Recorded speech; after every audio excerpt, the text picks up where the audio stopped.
Buenas noches, el tema de hoy es el lenguaje de señas.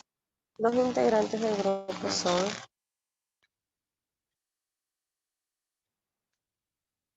Ana Arroyo Godoy, Alison Ortiz Vélez, Alan Santana Alvarado, Leonela Chito, Lino Chiquito Betsaida.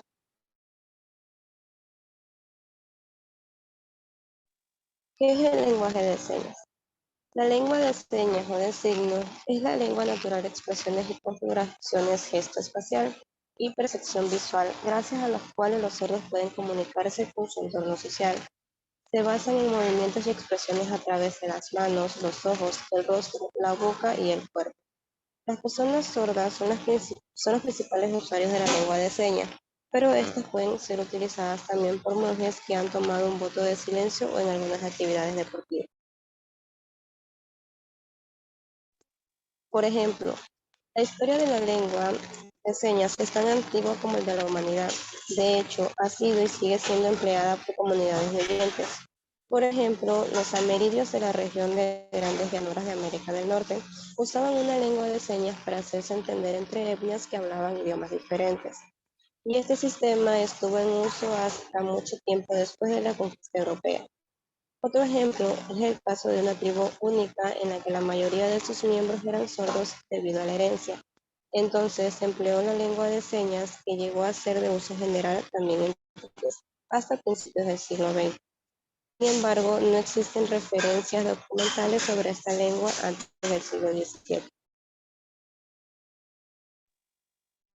Uno de los primeros documentos escritos que trata de la lengua de señas es Cratilo de Platón, donde dice que si no teníamos la lengua ni la voz, intentaríamos comunicarnos como los mudos a través de los signos de las manos, de la cabeza y de todo el cuerpo.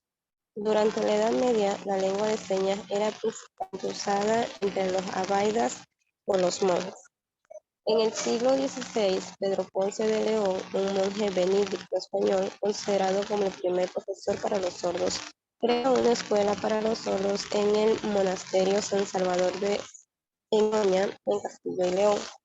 Utilizaba un alfabeto manual basado en la lengua de señas monásticas empleada por los monjes, que había tomado un voto de silencio. En 1620, Juan de Pablo Bonet publica Reducción de las letras y arte para enseñar a hablar a los mudos en Madrid. Esta obra será considerada como el primer tratado moderno de fonética en la lengua de señas que establece un método de enseñanza oral para los sordos y también un alfabeto manual. Fonología de la lengua de señas. El conjunto de unidades simbólicas mínimas o fonemas de la mayoría de lenguas de señas pueden analizarse en términos de 7 parámetros formativos básicos. El primero, configuración. Forma que adquiere la mano para realizar un signo. Orientación de la mano. Palma hacia arriba, hacia abajo, hacia el signante. Segundo, lugar de articulación. Lugar del cuerpo donde se realiza el signo, es decir, en la boca, la frente, el pecho, hombro. Tercero, movimiento. Movimiento de las manos a realizar un signo. Giratorio, recto, vaivén, quebrado. Cuarto, punto de contacto. Parte de la mano dominante. Es decir, si usas la derecha, eres diestro.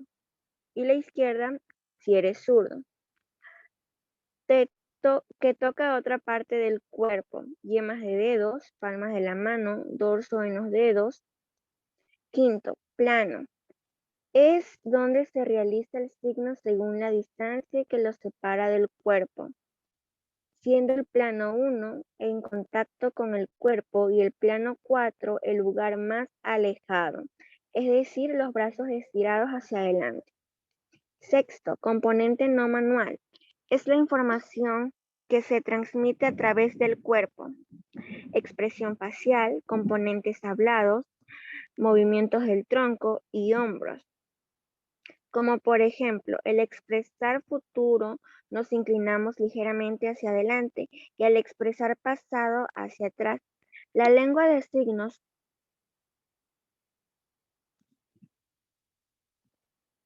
Esto es paralelo con los 5 o 6 parámetros generalmente necesarios para analizar la fonología en las lenguas orales, entre los cuales encontramos primero el mecanismo de corriente, que es el que indica cuál es el mecanismo de generación de la corriente del aire, pulmonar, eyectivo, inyectivo. Segundo, modo de articulación, que divide los sonidos en oclusivos, fricativos, aproximantes o vocálicos.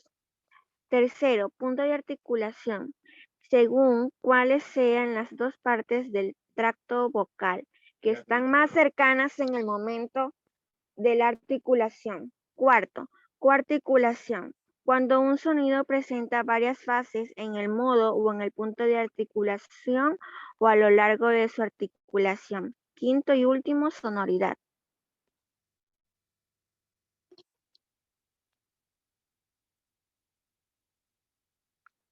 Importancia. La comunicación es de gran importancia para el entendimiento del ser humano. Esta en su naturaleza busca formas de comunicarse con los otros. Es la única forma que permite unirse, entenderse, manifestar emociones, transmitir un mensaje o información para influir en los demás o ponerse de acuerdo. Realizar actividades específicas en conjunto respecto a los antecedentes sobre la educación del sordo en el país. El lenguaje de señas es el lenguaje por el cual se comunican aquellos que no pueden oír. Si bien es una forma de integración social y posee beneficios tanto para las personas sordas como para las que no lo son, no se les da en la sociedad la importancia que deberían. Utilizar el lenguaje de señas tiene consecuencias positivas en el cerebro, tanto para aquellas personas con una sordera total o parcial, como para aquellos que pueden oír sin inconvenientes. Los expertos en oftalmología de universidades británicas han demostrado que aquellos oyentes que aprenden y practican el lenguaje de señas aumentan sus respuestas a estímulos en el campo visual, ya que el lenguaje para sordos implica gestos y una percepción visual del campo mayor. Esto aumenta los reflejos, por ejemplo, a la hora de conducir o practicar deportes. Características del lenguaje de señas. Las lenguas de signos o lenguas naturales de producción gestual y percepción visual que tienen estructuras gramaticales perfectamente definidas y distintas de las lenguas orales, las que cohabitan. Permite una cantidad indefinida de enunciados sobre cualquier aspecto de la realidad o de la fantasía y cuya única diferencia con las lenguas orales es que se realizan en el espacio tridimensional y utilizan, por lo tanto, el canal de comunicación visogestual. Reducción de las letras y arte para enseñar a hablar a los mudos.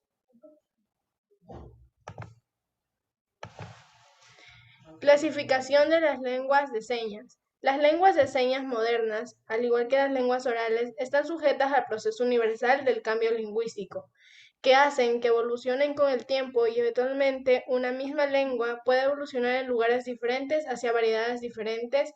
De hecho, muchas de las lenguas modernas de señas pueden ser clasificadas en familias. Familia británica, familia hispo-francesa, familia alemana, familia sueco, familia indo-pakistaní, familia japonesa, familia keniana y familia árabe. Las lenguas originadas en la antigua lengua de señas de Ken usada durante el siglo XVII, que dio lugar a las lenguas de señas usadas de Martha Vineyard, que influyó de manera importante en la lengua de señas de América. Lenguas originadas en las lenguas de señas francesas. Estas lenguas se remontan a las formas estandarizadas de las lenguas de señas usadas en España, Italia y Francia desde el siglo XVIII en la educación de los sordos.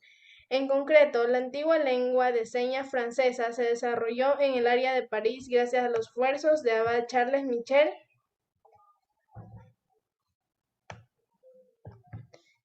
en la Escuela de Sordos.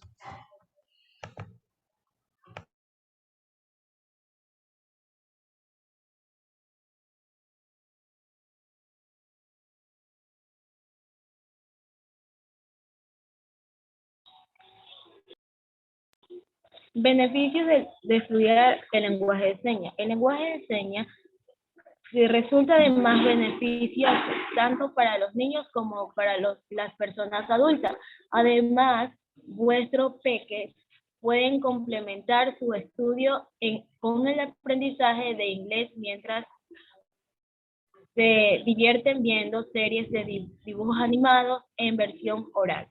Primer punto, una mayor comunicación. Los individuos que deciden aprender un nuevo idioma o lenguaje tienen la oportunidad de comunicarse con multitud de personas del mundo entero, así como conocer diferentes culturas y maneras de vivir, algo que también se disfruta aprender el lenguaje de señas. Segundo punto, conocer mejor los estados de ánimo. Hablar con alguien en lenguaje de señas conlleva tener que estar muy pendiente de todos sus gestos, lo que permite conocer mejor cuáles son sus sentimientos, sensaciones y estado de ánimo, así como estimular la empatía, es decir, la capacidad de ponerse en el lugar de la otra persona.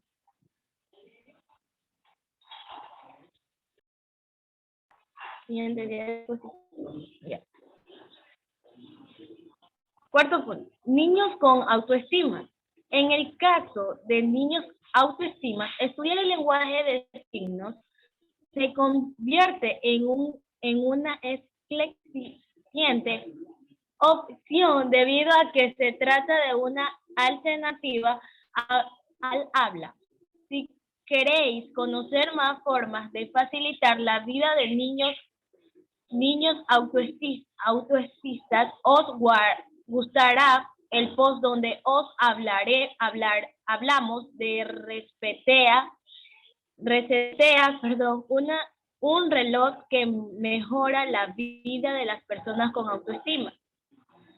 Quinto punto, aprender las palabras con mayor facilidad. Los peques que estudian el lenguaje de señas pueden en marcha el área del cerebro relacionada con el aprendizaje de símbolos. Es por ello que conocer este tipo de lenguaje hace que sea más sencillo aprender nuevas palabras y conocer una amplia variedad de vocablos. Sexto punto, ideal para los bebés. Los bebés lloran con mucha frecuencia y en multitud de ocasiones. Los padres no saben cuáles son las causas de su insensato llanto. Esto provoca que algunos progenitores decidan estudiar el lenguaje de signos para enseñárselas a sus hijos, ya que los bebés son capaces de comunicarse con gestos desde los 6 meses de edad. Último punto, aptos para todo público. A pesar de que hasta hace años tan solo las personas con sordera tomaban la decisión de aprender el lenguaje de señas. En la actualidad cada vez son más los niños y las personas adultas que aprovechan las ventajas de conocer el lenguaje de signos, ya que no solo quienes padecen problemas de audición pueden beneficiarse con sus virtudes. Muchas gracias, profesores y compañeros.